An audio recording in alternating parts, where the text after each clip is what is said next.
గడప గడపకు మన సంక్షేమం కార్యక్రమంలో భాగంగా మేము జగనన్నకి ఓటేయమని అడగడానికి వచ్చామండి మీ ఇంటికి. అమ్మా ఒకసారి తీసుకోండి. జగనన్న అధికారంలోకి వచ్చిన తర్వాత మీకు 2.5 ఉన్న యూనిట్ ధరని 7.5 రూపాయలు చేసి కరెంటు బిల్లు పెంచడం జరిగింది. ఈసారి మళ్ళీ ఒక అవకాశం ఇస్తే 7.5ని 15 రూపాయలు యూనిట్ ధర చేస్తాం. అదేవిధంగా మీకు గతంలో చెత్త పన్ను లేదు, ఇప్పుడు మేము అధికారంలోకి వచ్చినాక 90 రూపాయలు చెత్త పన్ను వేసాం. దాన్ని 200 రూపాయలు చెత్త పన్ను చేస్తామమ్మా మీరు మా ఫ్యాన్ కు ఓటేస్తే. అదేవిధంగా ఇదివరకు 60 రూపాయలు ఉన్న మద్యాన్ని కల్తీ మద్యం తెచ్చి 200 రూపాయలకి అమ్మాం.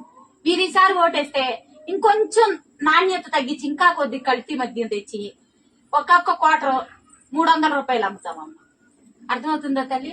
అదేవిధంగా ఇంతవరకు 300 ఉన్నట్టుంది ఇంటి పన్ను, అదే ఇంటి పన్నుని 1000 రూపాయలు ఇప్పుడు చేసాం. వచ్చేసారి మళ్ళీ మమ్మల్ని గెలిపిస్తే 2000 రూపాయలు చేస్తామమ్మా ఇంటి పన్నుని. అనేక రకాలుగా మీకు పన్నులు పెంచి మేము పన్నులు పెంచుతున్నామని మీరు మమ్మల్ని తిట్టుకోవద్దమ్మా. ఎందుకంటే తద్వారా వచ్చే రాబడితో మీకు ప్రతి పథకాన్ని మీకు గడపకు చేరుస్తున్నాం. దాన్ని బట్టి మీరు సంతోషిస్తున్నారా లేదా? మీకు వచ్చినాయి కదా పథకాలు, వచ్చినాయి కదా, అవన్నీ కూడా మరి మీ కరెంటు బిల్లు, మీ చెత్త పన్ను, మీ గ్యాస్ రేట్లు పెంచి మరి మీ కల్తీ మద్యం ద్వారా మీ దగ్గర నుంచి తీసుకుని మీకు పథకాలు ఇస్తున్నాం.